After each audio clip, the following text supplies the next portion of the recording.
तो आज हम बात करने वाले हैं साल 2013 में आई एक स्पेनिश कैनिबल फिल्म ओमनीवोरस के बारे में। दोस्तों वीडियो स्टार्ट करने से पहले मेरी दरख्वास्त है कि अगर आप कमजोर दिल के इंसान हैं तो इस वीडियो को मत देखिएगा, क्योंकि ये फिल्म काफी डिस्टर्बिंग है जो कुछ लोगों का दिमाग खराब कर सकती है। फिल्म की स्टार्टिंग में हमें दिमास नाम के एक लड़के की कहानी दिखाई जाती है। दिमास बहुत ही गरीब था और उसके माता पिता काम नहीं करते थे। उसकी माँ को एक बीमारी थी जिसकी वजह से वो हमेशा बेड पे ही लेटी रहती थी और पैसे की शॉर्टेज होने के कारण वो लोग उनका इलाज नहीं करवा पा रहे थे। उनके पास इतनी गरीबी थी कि उनके पास खाने को खाना नहीं था। एक दिन दिमास का पिता बाहर गया होता है कुछ पैसे कमाने के लिए और उसकी माँ बेड पे लेटे हुए उससे कहती है कि उसे बहुत तेज प्यास लगी है तो वो जल्दी से जाए और उसके लिए पानी लेकर आए। दिमास भूख के कारण बहुत ही ज्यादा तड़प रहा था और वो अपनी माँ से कहता है कि वो उनकी मदद नहीं कर सकता क्योंकि उसने खाना नहीं खाया है और उसके पास हिम्मत नहीं है यहाँ से बाहर जाने की। तभी उसकी माँ की वहीं पे मौत हो जाती है और ये देख के वो उसे उठाने की कोशिश करता है। शाम को दिमास के पिता घर वापस आते हैं जिसको कोई काम नहीं मिला था और वो अपने साथ एक स्ट्रे डॉग को लेकर आया था ताकि वो उसका मांस खा सके। वो अपनी बीवी को पुकारता है लेकिन उसकी बीवी का कोई जवाब नहीं आता और जब वो अंदर जाता है तो देखता है कि उसकी बीवी मर चुकी है और दिमास ने अपनी भूख मिटाने के लिए अपनी मरी हुई माँ का ही मांस खा लिया है। ये देख के वो हैरान हो जाता है और अपनी बीवी की लाश को गाड़ देता है और उसके बाद वो दिमास को पाल पोष के बड़ा करता है। दिमास के मुंह में अब इंसान के मांस का स्वाद आ गया था तो ये बात जाहिर थी कि वो उसका एडिक्शन कभी छोड़ने नहीं वाला था। फिर हमें कई सालों बाद ही कहानी दिखाई जाती है जहाँ मार्को नाम के फूड रिव्यूअर को देखते हैं जो कि अकेले रहता था। मार्को को पाओलो नाम की एक जर्नलिस्ट कांटेक्ट करती है और उसे बताती है कि उसके पास उसके लिए एक काम है जिसके बदले में वो उसे ढेर सारे पैसे देने के लिए तैयार थी। फिर हमें दिमास का बेटा डेविड दिखाया जाता है जो कि अपने पिता का बिजनेस संभालता था और वो इंसानों को किडनैप करके उन्हें मारता था और उनका मांस सर्व करता था। दिमास अब एक बहुत अमीर आदमी बन गया था जिसके काफी अमीर दोस्त थे और वो सभी इंसान के मांस खाने के शौकीन थे। उन लोगों ने एक सीक्रेट कल्ट बना रखा था जहाँ वो गैदर होकर इंसान का मांस एंजॉय किया करते थे। दिमास अपने गेस्ट से बात करने के बाद अपने बेटे डेविड के पास जाता है और उससे कहता है कि गेस्ट का डिमांड है कि वो टुकड़ों को बड़ा बड़ा काटे।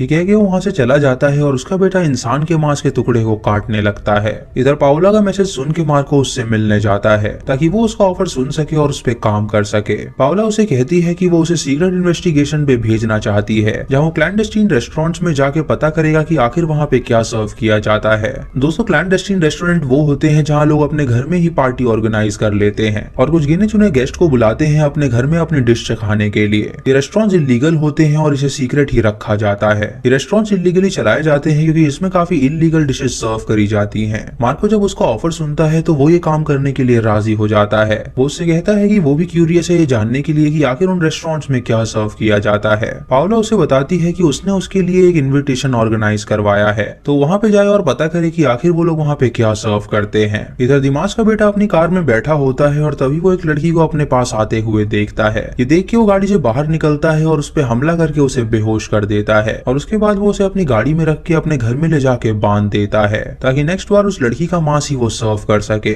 इधर मार्को उस सीक्रेट रेस्टोरेंट में पहुंचता है जहां वो शेफ उसका स्वागत करती है। वो उससे वहां आने के पैसे लेती है और उसे अंदर इनवाइट करती है। उस रेस्टोरेंट की ओनर मार्को को वहां देख के हैरान हो जाती है और वो उसकी तारीफों के पुल बांध देती है। वो कहती है कि वो उसका फेवरेट फूड क्रिटिक है और जो भी वो डिशेस के बारे में लिखता है वो उसे रोजाना पढ़ती है। मार्को की कलम में इतनी शक्ति है कि वो किसी भी रेस्टोरेंट को रातों रात फेमस कर सकता है और किसी भी रेस्टोरेंट को बंद भी करवा सकता है। उसके बाद उन सभी को डाइनिंग टेबल पे बैठाया जाता है और डिश सर्व करी जाती है। वो शेफ सबको बताती है कि ये एक तरह का मशरूम सैलेड है जो कि इलीगल है और खास उनके लिए उन लोगों ने ये ऑर्गेनाइज करवाया है। इस मशरूम का काफी स्ट्रॉन्ग अरोमा और फ्लेवर होता है और ये इतना महंगा है कि सभी लोग इसे अफोर्ड नहीं कर सकते। ये 1500 यूरोस पर किलो बिकता है और इसे खाने वाले बहुत ही कम है। ये सुन के मार्को कहता है कि वो ऐसे ही खाने की तलाश में रहता है और अब वो कुछ सीक्रेट रेस्टोरेंट्स की तलाश में है जहाँ अलग अलग तरह की डिशेज सर्व करी जाती हैं। वो इन सब का स्वाद चखना चाहता है और जानना चाहता है कि आखिर वहाँ पे क्या सर्व किया जाता है। जब वो सभी उस मशरूम को चखते हैं तो वो काफी स्वादिष्ट होता है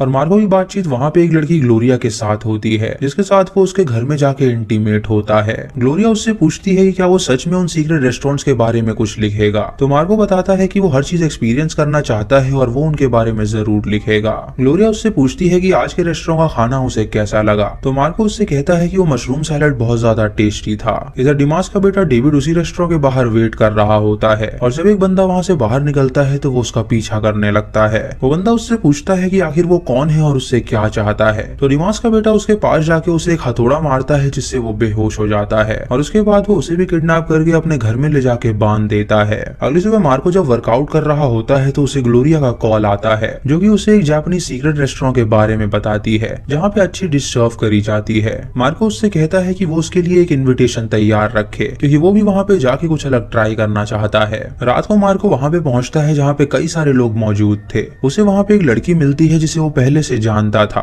और वो एक जर्नलिस्ट थी जो कि उसकी तरह ही वहाँ पे रिसर्च करने आई थी। मार्को उससे पूछता है कि वो उसे यहाँ भी देख के काफी सरप्राइज्ड है, तो वो उससे कहती है कि वो भी जानती है कि आखिर वो यहाँ पे क्यों आया है। वो डिश सर्व करने से पहले वहाँ पे जापानीज प्ले होता है जहाँ दिखाया जाता है कि जो डिश वो खाने वाले हैं उसका नाम है फूगू फिश और ये एक बहुत ही जहरीली फिश होती है जिसका कुछ हिस्सा ही खा सकते हैं। ये काफी पॉइजनस फिश है और इसको कटिंग करते समय अगर कोई गलती हो गई तो इसके खाने वाले की आधे घंटे में मौत हो सकती है। प्ले के बाद उस रेस्टोरेंट का ओनर उनके सामने आता है और उनसे कहता है कि जो भी स्टेज पे दिखाया गया है वो सच है। ये कहानी थी जापानीज थिएटर एक्टर बांदो की जिनके मुंह में गलती से फूगू का 16 ग्राम लीवर चला गया था और वो उसे डाइजेस्ट नहीं कर पाए थे और कुछ ही क्षण में उनकी मौत हो गई थी। जापान में कुछ ही शेफ है जिनके पास लाइसेंस है इस फिश को बनाने का क्योंकि इस फिश को खा के किसी की भी मौत हो सकती है और आज वो सभी मिलकर इसी फिश को ट्राई करने वाले हैं। तो अगर कोई अभी यहाँ से बैक ऑफ करना चाहता है तो वो तुरंत यहाँ से चला जाए। उसकी बात सुन के कोई भी वहाँ से नहीं जाता क्योंकि सब उसे ट्राई करना चाहते थे और उसके बाद वो डाइनिंग टेबल तैयार करते हैं और फूगू फिश को सर्व किया जाता है जहाँ सभी उसे खाते हैं और उसे खा के वो बहुत ही ज्यादा खुश हो जाते हैं। रेस्टोरेंट का ओनर मार्को से पूछता है क्या उसने ऐसी फिश कभी खाई है, तो मार्को उसे बताता है कि उसने फूगू टोक्यो में एक बार ट्राई कर रखी है। उसके बाद मार्को ग्लोरिया को उसे घर में ड्रॉप करता है जहाँ ग्लोरिया उससे कहती है कि उसे कुछ अजीब सा फील हो रहा है, तो मार्को उससे कहता है कि वो अपना ख्याल रखे और वहाँ से चला जाता है।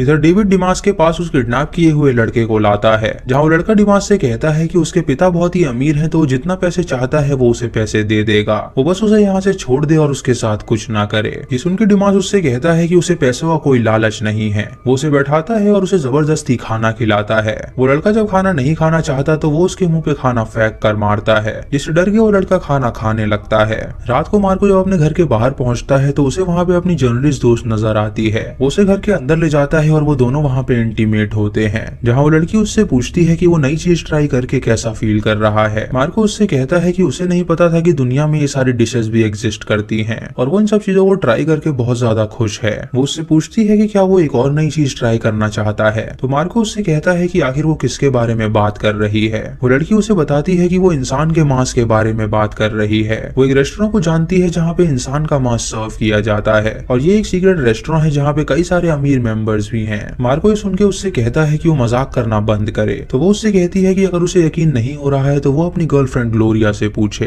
अगले दिन मार्को जब ग्लोरिया से मिलता है तो वो उससे इस बारे में पूछता है, तो वो उसे बताता है कि उसकी जर्नलिस्ट दोस्त ने उसे बताया है। ये सुन के ग्लोरिया उससे कहती है कि ये सरासर झूठ है और ऐसी कोई चीज एग्जिस्ट ही नहीं करती। मार्को यहाँ पे समझ जाता है कि जरूर ग्लोरिया झूठ बोल रही है, इसीलिए वो उससे पूछता है क्या उसने कभी इंसान का मांस खाया है। ये सुन के ग्लोरिया को बुरा लग जाता है और वो वहाँ से तुरंत चली जाती है। वहाँ से जाने के बाद ग्लोरिया डेविड को इन्फॉर्म कर देती है इस बारे में, इसीलिए डेविड उस जर्नलिस्ट के पीछे जाता है और उसे किडनैप करना चाहता है। वो लड़की जब डेविड को अपने आसपास देखती है तो वो समझ जाती है कि यहाँ जरूर कोई खतरा है, इसीलिए वो वहाँ से बाहर जाने के लिए निकल जाती है। लेकिन तभी डेविड उस पर हमला कर देता है और उसे किडनैप करके अपने घर में ले जाता है। अगली सुबह मार्को से मिलने ग्लोरिया उसके घर में आती है जहाँ वो उसे बताती है कि वो ऐसे ही कैनिबल रेस्टोरेंट के बारे में जानती है। डेविड उससे कहता है कि वो वहाँ पे भी जाना चाहता है ताकि वो उसके बारे में रिसर्च कर सके और उसके ऊपर एक किताब लिख सके। ग्लोरिया उससे कहती है कि वो लोग बहुत ज्यादा खतरनाक है और उन्हें जरा भी भनक हुई तो वो लोग उसे मार डालेंगे। मार्को उससे पूछता है क्या उसने भी वहाँ पे जाके इंसान का मांस ट्राई किया है, तो ग्लोरिया उससे कहती है कि हाँ उसने भी इंसान का मांस खाया है।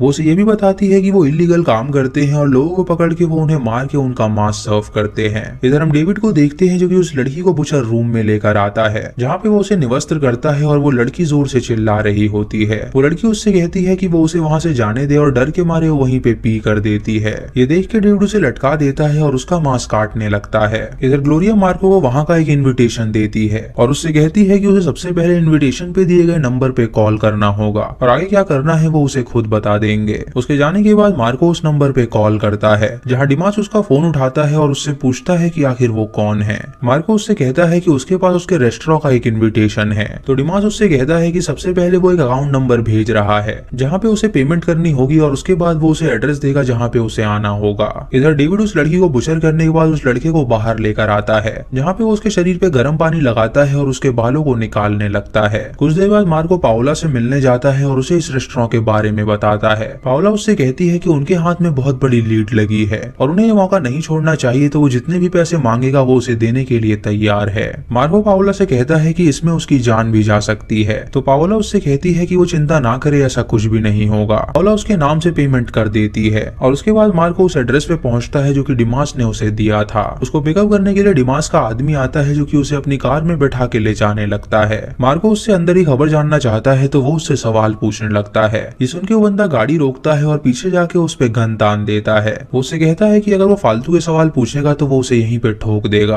ये सुन के मार्को बहुत डर जाता है और वो बंदा उसकी आंखों पे पट्टी बांध देता है ताकि वो कुछ देख ना पाए कि वो उसे कहाँ पे ले जा रहा है। तभी वो एक सुनसान रास्ते पे गाड़ी रोकता है और मार्को को रोड पे खड़ा कर देता है। वो उससे कहता है कि यहाँ पे कुछ लोग आएंगे जो उसे घर तक ले जाएंगे। इधर उस लड़की और लड़के को मारने के बाद डेविड जर्नलिस्ट के पास जाता है उसे जान से मारने के लिए, लेकिन वो लड़की उसके मुंह पे हथौड़ा मारती है जिससे वो जमीन पे गिर जाता है और उसके बाद वो उसके घर से बाहर निकल के जंगल की ओर भागने लगती है। रास्ते में उसे एक गाड़ी आती हुई नजर आती है तो वो उससे मदद मांगती है और हम देखते हैं कि उस गाड़ी में कोई और नहीं बल्कि डिमास है जो कि उसे दोबारा पकड़ लेता है और उसे बुशर रूम में भेज देता है। जब मार्को के पास एक गाड़ी आती है जिसके अंदर से एक आदमी उससे पूछता है कि क्या वो आगे जाना चाहता है या नहीं, तो मार्को उससे कहता है कि वो बिल्कुल आगे जाना चाहता है। ये सुन के वो उसकी आंखों में पट्टी बांध देते हैं और उसे कार में बैठा के वो डिमास के घर में पहुंचते हैं। इधर डेविड ने उस जर्नलिस्ट को लटका दिया था और वो उससे पूछती है कि आखिर वो उससे क्या चाहता है। तभी वो डेविड के हाथ में एक कटा हुआ हाथ देखती है जिससे वो समझ जाती है कि वो भी बहुत जल्दी मरने वाली है और उसका मांस टेबल पे सर्व किया जाएगा।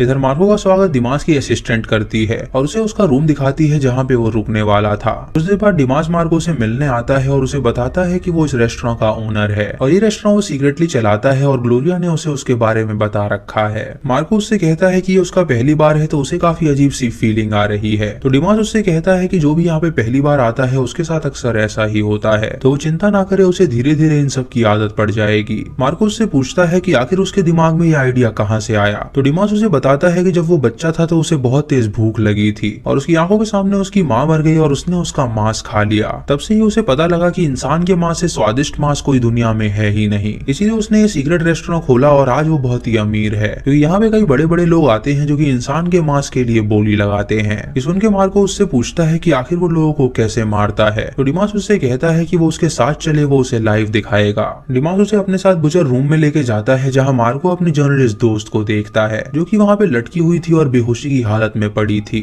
ये देख के वो हैरान हो जाता है और समझ जाता है कि ये जरूर ग्लोरिया का किया धरा है क्योंकि उसने ही उसके दोस्त के बारे में उन्हें खबर दी होगी और वो उसके पीछे गए होंगे। जाहिर सी बात है कि वो अपनी दोस्त की मदद वहाँ पे नहीं कर सकता था, इसीलिए वो उसे देख के वहाँ से चला जाता है। कुछ देर बाद ग्लोरिया भी वहाँ पे आती है और मार्को से मिलती है जहाँ मार्को उससे पूछता है कि आखिर वो ऐसा कैसे कर सकती है। ग्लोरिया उससे कहती है कि अगर उस लड़की ने उसे ये बात बताई तो वो किसी को भी बात बता सकती है, इसीलिए उसने उसे मरवा दिया ताकि उनका सीक्रेट रिवील ना हो। मार्को ये सब देखे काफी सदमे में था और वो इसमें पार्टिसिपेट नहीं करना चाहता था, लेकिन वो वहाँ से बाहर भी नहीं निकल सकता था क्योंकि अगर वो बाहर निकलता तो वो लोग उसे मार डालते। ग्लोरिया उससे कहती है कि थोड़ी देर में सेरेमनी स्टार्ट होने वाली है जहाँ मीट को लेके ऑक्शन होगा तो वो उसे नीचे मिलेगी। कुछ देर बाद जब मार्को नीचे जाता है तो वो एक बड़ी सी टेबल देखता है जहाँ पे उसकी जर्नलिस्ट दोस्त और उस लड़के का कटा हुआ सर पड़ा हुआ था और साइड में उनके बॉडी के अंगों की अलग अलग डिशेस भी पड़ी थी। तभी उसके पास एक आदमी आता है और उससे कहता है कि वो उसका बहुत बड़ा फैन है और वो उसके हर एक रिव्यू पढ़ता है जो कि बहुत जबरदस्त होते हैं, जो बताता है कि पहले ये लोग इंसान के मांस में से फैट निकाल लेते हैं और उसके बाद वो उसे काफी स्वादिष्ट बनाते हैं जिसे खा के मन खुश हो जाता है। तभी डिमास अपने बेटे डेविड के साथ वहाँ पे आता है और ऑक्शन करना शुरू करता है जहाँ वो अलग अलग बॉडी पार्ट्स को बहुत ही महंगी रकम में बेचता है। रात को उन सबके लिए डाइनिंग टेबल सजाई जाती है जहाँ पे उनको अपने अपने मांस सर्व किए जाते हैं। डिमास और ग्लोरिया की नजर मार्को पे होती है कि वो मांस खाएगा या नहीं। सभी लोग अपना खाना स्टार्ट करते हैं और उसका लुत्फ उठाते हैं और मार्को देखता है कि डिमास उसे घूर रहा है तो डर के मारे वो भी एक मांस का टुकड़ा खाता है जो उसके हलक से नहीं उतरता, लेकिन जबरदस्ती वो उसे अपने गले के नीचे भेजता है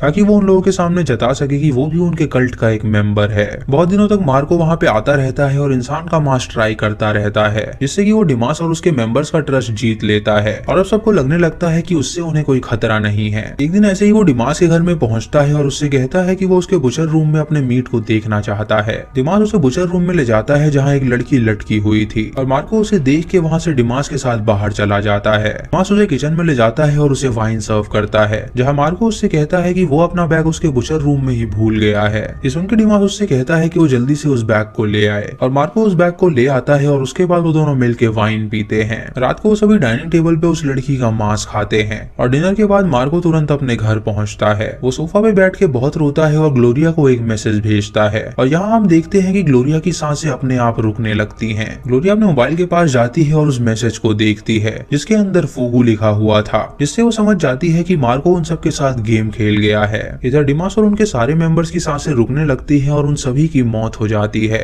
और फिर हमें फ्लैशबैक में दिखाया जाता है कि जब मार्को बुचर रूम में गया था तो उसने उस लड़की की बॉडी में फूगू फिश का जहर मिला दिया था, जिससे उसकी स्किन भी जहरीली हो गई और वो सभी उसे खा के मर गए। जब मार्को डिनर टेबल पे उस लड़की का मांस खा रहा था तो बड़ी चालाकी से उसने मुंह पोंछने के बहाने उस मांस को उगल दिया था और डिनर खत्म होने के बाद वो वॉशरूम में जाके बहुत सारी उल्टी भी किया था, जिसकी वजह से उसका पॉइजन उसके शरीर से निकल गया था और वो अभी तक जिंदा था। मार्को तुरंत अपना बैग तैयार करता है और वहां से दूर चला जाता है। फिर हमें कुछ दिनों बाद ही कहानी दिखाई जाती है जहां हम डिमास के बेटे डेविड को देखते हैं जो कि एक बुक स्टोर के बाहर से गुजर रहा था और वहीं पे वो मार्को की एक किताब देखता है जिसमें उसने उनके रेस्टोरेंट के बारे में लिखा था और उस बुक का नाम उसने रखा था ओमनिवर्स। ये देख के डेविड को काफी गुस्सा आता है और वो रोने लगता है और इसी के साथ ये मूवी यहीं पे खत्म हो जाती है। तो दोस्तों ये थी इस फिल्म की कहानी जो कि काफी खतरनाक थी। आपको इसी कहानी कैसी लगी आप हमें कमेंट सेक्शन में जरूर बताएं और ये भी बताएं कि आप अगर मार्को की जगह होते तो आप क्या करते। दोस्तों इस फिल्म की कहानी बहुत ही अच्छी है और ये फिल्म काफी अंडररेटेड है जिसके बारे में आपने शायद ही कभी सुना होगा। हमारा काम है आपके लिए बहुत ही बेहतरीन मूवीज लाना। दोस्तों हमारा काम है आपको एंटरटेन करना, इसीलिए हम आपके लिए ऐसी ही यूनिक मूवीज लाते हैं। ऐसे ही और एक्सप्लेनेशन के लिए हमारे चैनल को सब्सक्राइब करें और बेल आइकॉन दबाएं नोटिफिकेशंस के लिए। दोस्तों वीडियो को लाइक और शेयर करना बिल्कुल मत भूलिएगा।